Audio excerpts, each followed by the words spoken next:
बड़वानी में पार्टी उद्वन परियोजना के पाइपलाइन डालने के लिए रात में पोकलेन मशीन से राधे कंस्ट्रक्शन ने खुदाई कर दी, जिसमें किसानों की फसल और पाइपलाइन की नुकसानी हो गई। सुबह नर्मदा बचाओ आंदोलन के कार्यकर्ता और किसानों ने इसका विरोध किया। समाज सेवी मेघा पाटकर ने बताया कि बिना अनुमति, बिना स्वीकृति, बिना ग्राम सभा के मंजूरी खुदाई की, जिससे किसानों की नुकसानी हुई। वहीं किसानों ने पोकलेन से खुदाई वाली पोकलेन मशीन को वहीं रुकवाया गया। कंपनी के अधिकारियों की अभिरक्षा में पोकलेन मशीन को रखा गया है। किसानों की मांग है कि योजना की जानकारी, नुकसानी की भरपाई चाहिए, तब तक पोकलेन मशीन कंपनी के अधिकारियों की अभिरक्षा में ही रहेगी। इस संबंध में लिखित पंचनामा बनाया गया। के पानी की आज के हालात दो प्रकार से बहुत ही गंभीर है। एक तो नर्मदा का पानी का स्रोत ही सूखते जा रहे हैं, इसका एक मुख्य कारण है अवैध रेत खनन और दूसरा है बड़े बांधों का नियमन। लेकिन उसके अलावा जो पानी यहाँ बह रहा है वो पीने लायक है कि नहीं, वो सिंचाई लायक है कि नहीं, ये सबसे बड़ा मुद्दा है। जब अजनार नदी का पानी कारम में और कारम से नर्मदा में आ रहा था और अजनार के किनारे के 40 आदिवासी गांवों को पानी पीने लायक नहीं मिल रहा था, तब पीथमपुर इंडस्ट्रियल एस्टेट से वैष्णवी देवी ढाबा वाले के द्वारा जो 40,000 रुपया लेकर एक एक डंप पर डालते थे, तब नर्मदा तक वो पानी पहुंचा था। ये हमने टेस्ट रिपोर्ट के द्वारा सिद्ध किया था।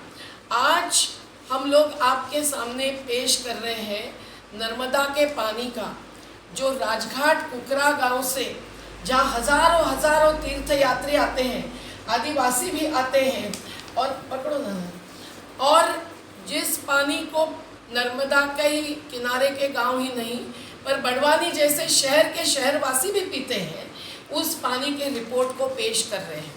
ये रिपोर्ट हमने 20 तारीख को यहाँ से राजघाट से शाम को 5 बजे लिए हुए पानी को मुंबई जाकर कल्पिन लेबोरेटरी के द्वारा, कल्पिन वाटर टेक, इनके द्वारा इंटरनेशनल स्टैंडर्ड्स जो होते हैं ISO के, उसके IS 10500 इसके तहत जो मर्यादाएं हैं हर मुद्दे की, उसके आधार पर टेस्ट करके पाया है।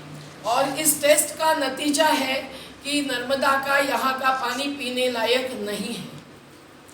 ये इतनी गंभीर बात है और इसका कारण क्या है?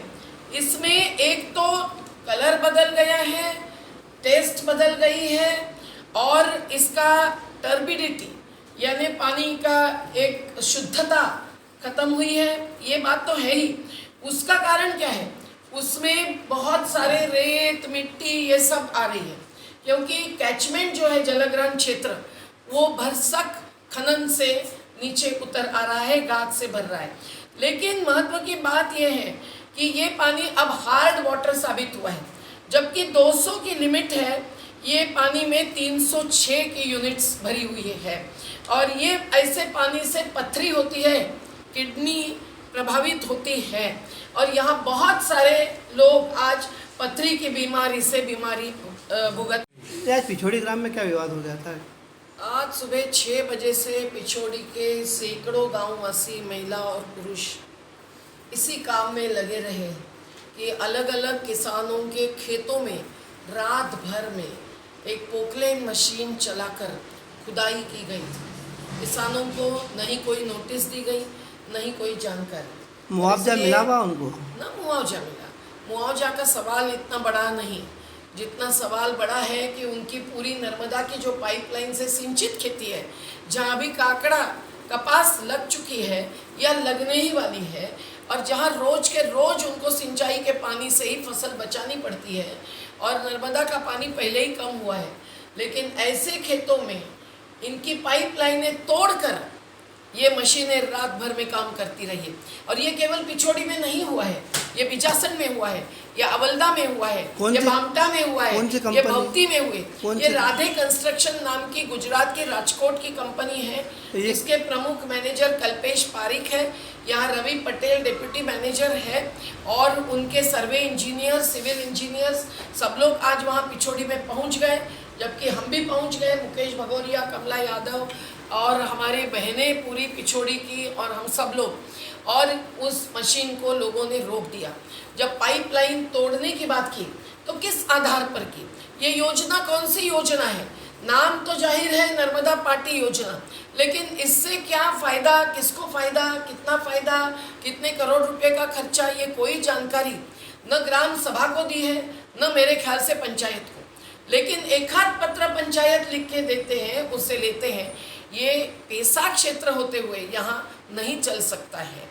अगर तात्कालिक रूप से कुछ जमीन किसी भी किसान की, किसी भी हित संबंधी की लेनी होती है, तो कानून कहता है कि कलेक्टर को भी उनको जानकारी देकर, नोटिस देकर उनसे सहमति लेनी चाहिए।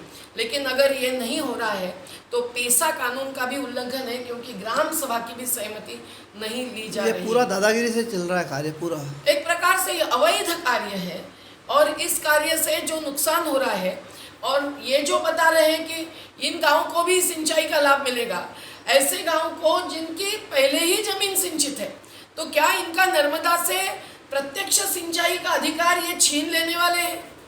यहाँ ये पाइपलाइन का प्रोजेक्ट क्यों ला रहे हैं, ये सवाल है। और अगर नर्मदा में आज ही पानी इतना कम हुआ रहा है, और अवैध रेत खनन जिसको शासन भर सक करने दे रहा है, स्टे ऑर्डर होते हुए भी कोर्ट की, हाई कोर्ट की अवमानना हो रही है, तो ऐसी स्थिति में पानी कम हो रहा है, नदी सूखती जा रही है, और ये पानी अगर अलग अलग शहरों को बांट देंगे और उनको एक प्रकार से कमिटमेंट हो जाएगी, भरोसा दिया जाएगा, तो वो शहर भी चुप नहीं बैठेंगे, और नर्मदा किनारे के गाँव का ही पानी बराबर वहाँ मोड़ लिया जाएगा, जिससे नर्मदा किनारे के गांव को, जिन्होंने बड़े बांध के लिए भी त्याग किया है, उन्हीं को फिर से वंचना भुगतनी